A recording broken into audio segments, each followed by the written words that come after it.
días, ¿cómo están? Espero se encuentren muy bien. El día de hoy pues vamos a continuar con la clase de leyes penales especiales. En la clase pasada pues observamos los distintos principios que están contenidos dentro del programa académico, entre ellos los principios constitucionales y legales del derecho penal, exclusivamente el principio de intervención mínima, el principio de legalidad, el principio de tipicidad, el principio de culpabilidad, el principio no bis idem, el principio de la irretroactividad de la ley, excepto cuando imponga menor pena, el principio de imprescriptibilidad, el principio de lesividad, el principio de humanización de la pena, y hoy habíamos quedado en que pues, observaríamos los restantes principios. También hablamos de lo que es el derecho penal como rama del derecho público, que regula efectivamente la potestad punitiva del Estado, estableciendo los delitos y las sanciones aplicables a las personas en todo caso que infrinjan la ley. Hablamos que la evolución o la creación de las leyes especiales penales son como consecuencia de la misma evolución de la sociedad. A la par que la sociedad evoluciona, pues lógicamente también evoluciona su conducta criminal o la manera criminal que algunas personas pues pueden tender a presentarse. Igualmente, pues es necesario que se creen este tipo de leyes especiales que contemplan pues ilícitos penales. Igualmente, pues quedamos en que hoy observaríamos el principio de, bueno, los restantes principios, entre ellos el de la trascendencia mínima de la pena en nuestra Constitución y en el sistema nacional venezolano, propiamente pues el sistema de administración de justicia venezolano. La pena o las penas no pueden exceder de 30 años. Esto lo establece el artículo 44, ordinal 3, y me permito leer, dice así: la libertad personal es inviolable. En consecuencia, la pena no puede trascender de la persona condenada. No habrá condenas a penas perpetuas o infamantes y las penas privativas de libertad no excederán de 30 años. Pues lógicamente como consecuencia de la aplicación de la pena de 30 años, pues esto no debe recaer en la familia de manera directa, porque las penas y bueno, los delitos como tal son netamente individuales. Lógicamente que pues sí tienden a afectar de manera directa y pues en todo caso se debe atender al principio de proporcionalidad, dependiendo del ilícito cometido, pues se le establecerá una pena. Para en el caso de adolescentes, pues también se le establecen son sanciones de acuerdo a la conducta ilícita y al tipo penal en el que le fue indicado y el que posteriormente fue declarada penalmente su responsabilidad. También pues tenemos el principio de territorialidad como principios legales e inclusive constitucionales de el derecho penal. Pues efectivamente hay que velar y salvaguardar la soberanía, el espacio aéreo, el mar territorial. Esto lo contempla el artículo 3 del Código Penal y dice así: todo el que cometa un delito o una falta en el espacio geográfico de la República será penado con arreglo a la ley venezolana. Bueno, eso forma parte del principio de territorialidad y es uno de los principios del derecho penal. Igualmente está el principio de igualdad de la ley, que la ley no admite excepciones sin perjuicio de determinadas pues, inmunidades o prerrogativas, como en el caso de los eh, asambleístas, de los diputados y demás, y esto está contemplado pues, en el artículo 200 del de la Constitución de la República Bolivariana de Venezuela. Eh, y dice, los diputados o diputadas son representantes del pueblo y de los estados en su conjunto, no sujetos o sujetas a mandatos ni instrucciones, sino solo la conciencia, su voto en la asamblea. Esa es parte pues de la inmunidad que tienen, sin embargo, pues no obstante que puedan en algún momento pues ser enjuiciados si cometió algún tipo de hecho delictivo. Lógicamente que la excepcionalidad es una especie de prerrogativa si en el momento llega a cometer un hecho de delito, pero no quiere decir que va a quedar impune. Y pues el principio de protección a la víctima, contemplado en el artículo 30 de nuestra Constitución, que también dice así: el Estado tendrá la obligación de indemnizar integralmente a las víctimas de violaciones a los derechos humanos que les sean imputables o a sus derechos habientes, incluido el pago de daños y perjuicios. El Estado adoptará las medidas legislativas y de otra naturaleza para hacer efectivas las indemnizaciones establecidas en este artículo. El Estado protegerá a las víctimas de delitos comunes y procurará que los culpables reparen los daños causados. Igualmente, pues tenemos una ley de protección especial a las víctimas y demás sujetos procesales, pues que es una ley especial, una ley penal especial y que está pues dirigida a ese ámbito de protección cuando las víctimas son especialmente vulnerables o que siendo víctimas pues necesitan de una u otra manera protección y de los demás sujetos procesales.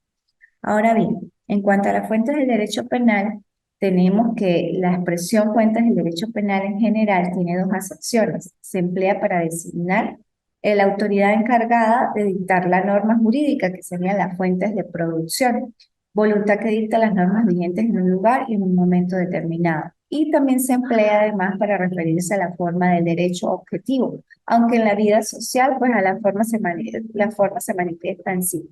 Esta segunda sección se llama como fuentes de conocimiento, ¿no? Estas fuentes de conocimiento, bueno, se acuerdan o están establecidas dentro de la teoría general como fuentes de conocimiento de la ley, la jurisprudencia y la doctrina. La connotación, la clasificación como tal de las fuentes del derecho, que es de donde emerge, de donde surge, se podría decir, el derecho penal, pues como ya indiqué, están las fuentes de producción y las de conocimiento. Las de producción como tal es la autoridad o la voluntad que dicta las normas jurídicas, en el caso de la autoridad o voluntad que dicta las normas penales. Y de conocimiento, pues ya es parte de la materialización de ese derecho objetivo, ¿no? Entre ellas, pues, tenemos como fuentes de conocimiento la costumbre, que en los elementos de la costumbre, pues, está la costumbre o la clasificación de la costumbre, secundum legem, contra legem y praeter legem. El papel que juega, pues, la costumbre en el derecho penal venezolano, pues, es muy escaso, muy limitado, ¿no? La costumbre jurídica, un uso general y constante practicado, pues, con la convicción de que jurídicamente pudiera ser obligatorio. O sea, a veces decimos que la costumbre efectivamente se hace ley. Sin embargo, es necesario pues verificar ciertos elementos para constituirse o verificarse que exista costumbre. Dentro de los elementos de la costumbre, esta clasificación de secundum leges, secundum leges está de acuerdo con la ley, su cumplimiento, su aplicación son idénticos a los establecidos en la ley. La contralegem, llamada también costumbre supletoria, es aquella que determina la Constitución, las normas jurídicas que vienen a regular la situación. Y la contralegem es aquella en la cual se crean normas contrarias a las establecidas por la ley o según se actúa. Entonces es muy importante pues tener presente los elementos o la clasificación de la costumbre como tal, secundum legem, de acuerdo con la ley, contra legem, contraria a la ley, su misma semántica lo indica, praeter legem, llamada también costumbre supletoria, que es aquella que determina la constitución o de normas jurídicas que vienen a regular situaciones pues, en la vida social, ¿no? Igualmente, pues tenemos la doctrina, que pues son un conjunto de opiniones, pues estudiosos del derecho, investigadores, pero efectivamente pues no se puede considerar fuente directa, ¿no? No tiene efecto vinculante, no tiene la suficiente fuerza para ser considerada. Sí tiene valor en el momento pues de ser aplicada la doctrina, en el momento de resolver o de dictar una decisión, lógicamente sí.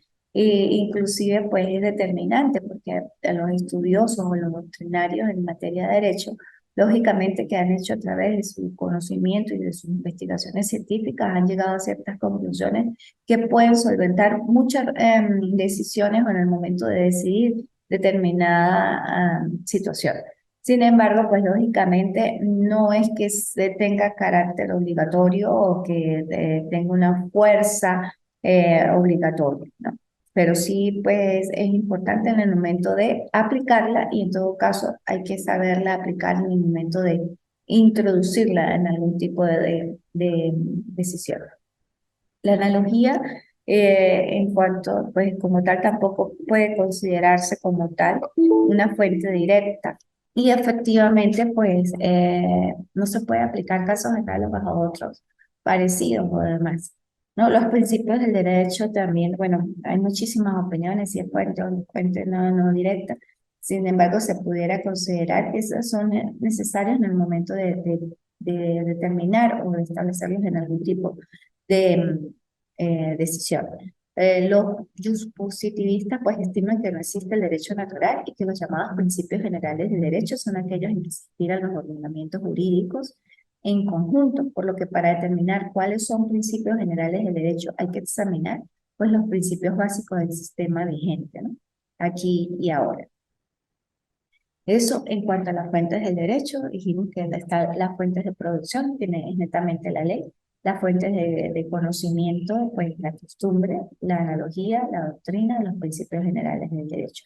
Lógicamente, pues la jurisprudencia también es parte determinante como fuente de conocimiento. La jurisprudencia puede ser inclusive de carácter vinculatorio o no. Cuando es de carácter vinculatorio es porque es emitida propiamente por la Sala Constitucional y de manera expresa lo indica la decisión o la jurisprudencia, que va a ser de carácter vinculante, ¿no? Para todos los tribunales de la República. Y las decisiones de las demás salas pues no son vinculantes como tal, pero sí son una forma de dirigir, de ordenar y de tener una línea de decisión, ¿no? Sin embargo, pues no son vinculantes. Ella depende del operador de justicia aplicarlo o no. Lógicamente, pues si es emitida por una sala de casación, pues debería de tenerse en cuenta, pues lo que lógicamente que conforma parte del Tribunal Supremo de Justicia son conocedores del derecho, ¿no?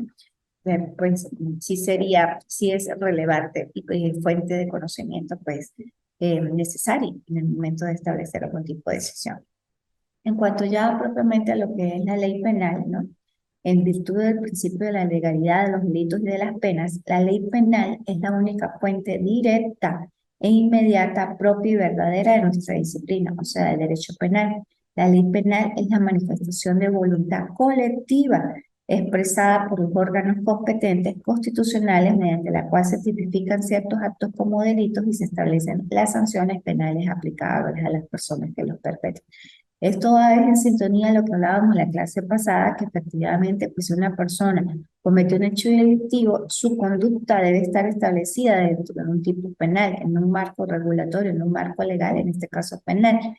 Y si una persona pues no comete un hecho delictivo, pues lógicamente nunca va a ser penada ni sancionada. Es una garantía dual y efectivamente pues está sumergida dentro de ese principio de legalidad.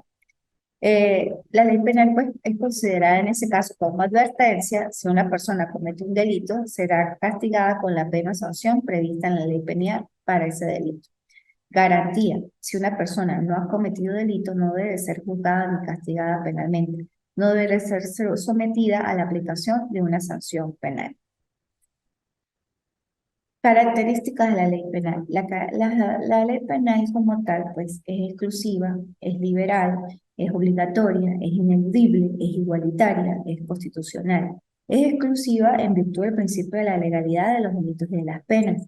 Es la única fuente verdadera y directa del derecho penal. Solo en ella encontramos la descripción de los delitos y las penas o sanciones penales aplicables a los delincuentes. ¿Cuál sería la ley penal venezolana por excelencia? Sustantiva que tipifica o encuadra esa conducta delictiva, esos hechos en tipos penales, el Código Penal venezolano.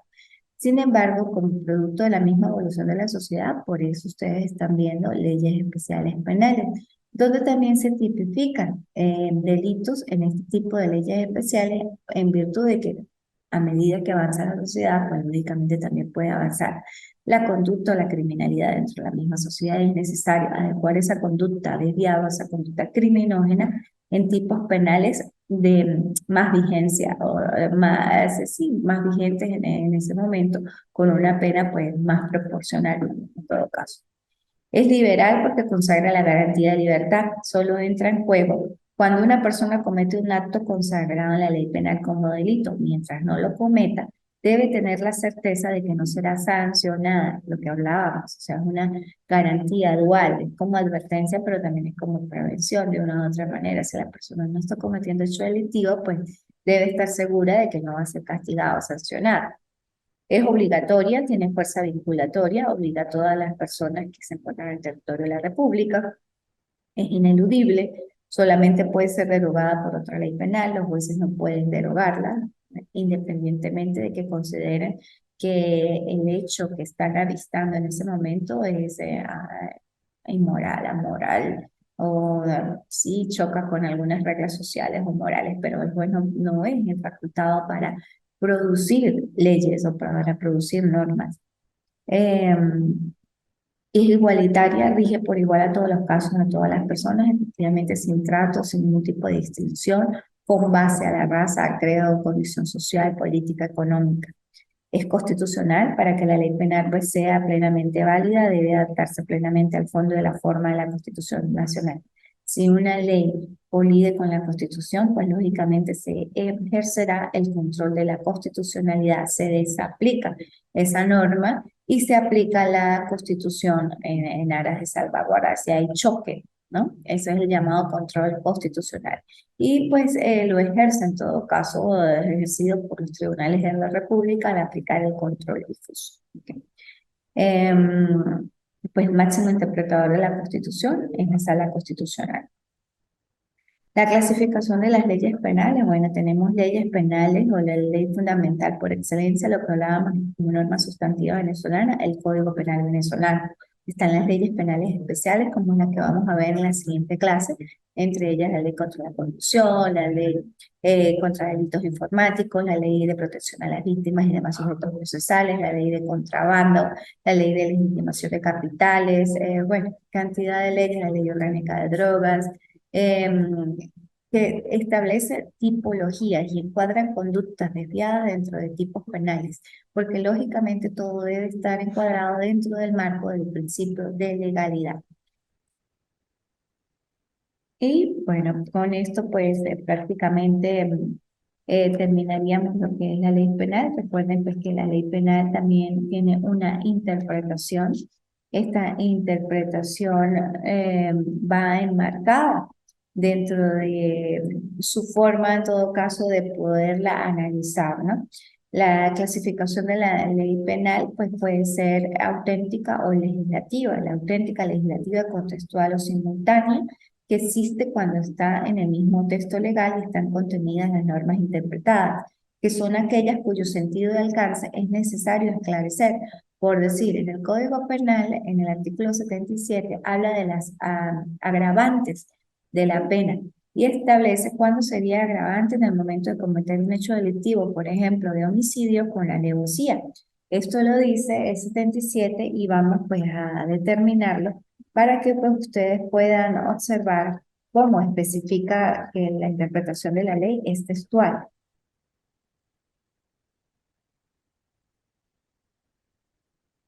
Son circunstancias agravantes de todo hecho punible. Eh, Ejecutarlo con alevosía.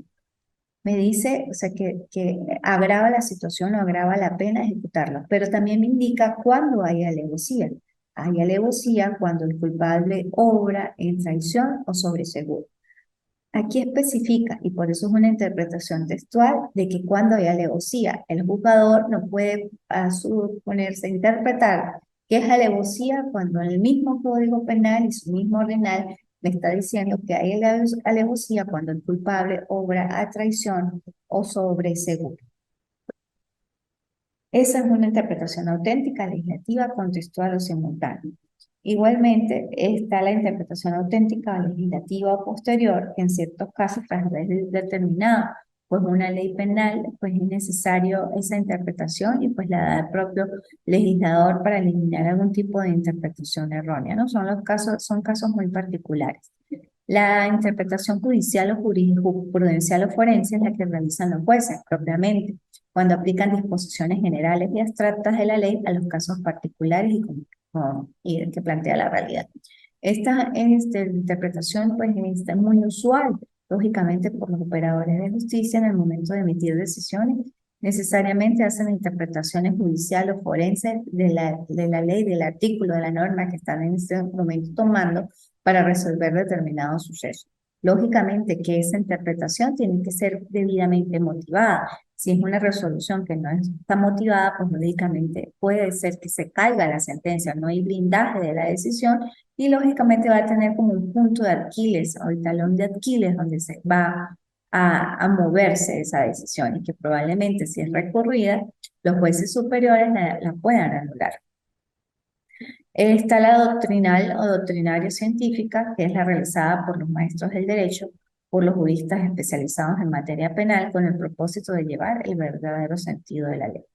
La fuerza obligatoria de estas clases de interpretación, pues lógicamente la ley, la auténtica o legislativa tiene la fuerza obligatoria general y abstracta propia de la ley. Es una fuerza obligatoria de la orden. La judicial tiene fuerza obligatoria solamente en el caso concreto, no en casos análogos, porque hablábamos de que la analogía no puede prestarse para ser considerada fuentes en diferentes casos por analogía, solamente tiene fuerza obligatoria en esa decisión en la que hizo la interpretación el órgano jurisdiccional. La doctrina no tiene fuerza obligatoria, ni general, ni limitada, ni referida al caso concreto. La teológica finalista, porque también puede considerarse que existe una interpretación de esa manera.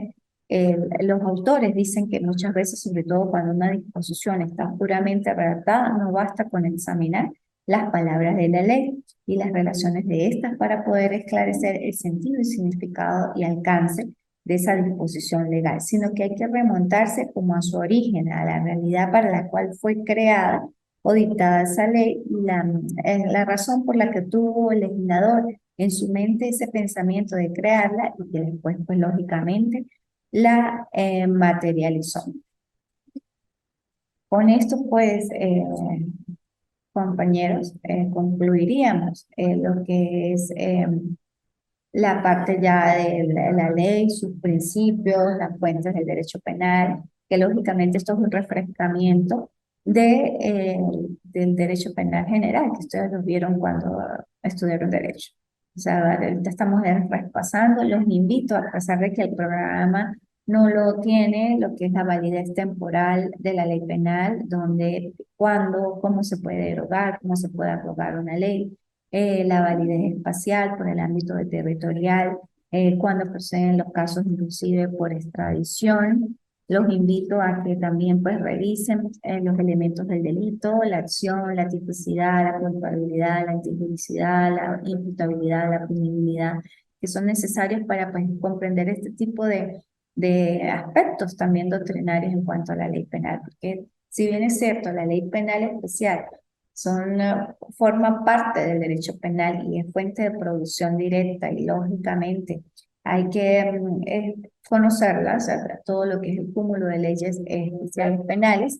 También hay que ingresar, o sea, antes conocer el fondo de esa creación de las leyes penales especiales, pero conocer lo que es la conceptualización del delito, o sea, escudriñar cada elemento tanto positivo como negativo, para poder entender luego en el momento que revisemos una norma, que lo vamos a hacer la clase pasada, determinada articulado de la ley inclusive sobre violencia de género, por decir, cómo está tipificado el delito de homicidio o cómo dentro del delito de contrabando, qué es el contrabando, o dentro de la ley de víctimas y demás sujetos procesales, qué especifica cuándo una víctima se considera que está indefensa, cómo se le aplicaría esa protección, cuál es el objetivo de la ley. ¿Qué delitos como tal tipifica? ¿Cuál es el sujeto activo? ¿Cuál es el sujeto pasivo? ¿Cuál es el verbo rector? ¿Cuál es el bien jurídico protegido? Todo eso es necesario para efectivamente pues, poder analizar e interpretar la ley. Inclusive si ustedes están dentro del marco de órganos operadores o dentro del órgano jurisdiccional, pues van a hacer mucho uso de este tipo de interpretaciones jurisprudenciales o periciales de la ley. Bueno, así las cosas, nos vemos en la próxima oportunidad, que sería pues prácticamente en semana y media, 2 semanas. Con eso concluiríamos la tercera clase y el trimestre como tal, o el curso de la unidad curricular de leyes especiales penales. Los invito también a que ustedes continúen con el desarrollo de las actividades académicas.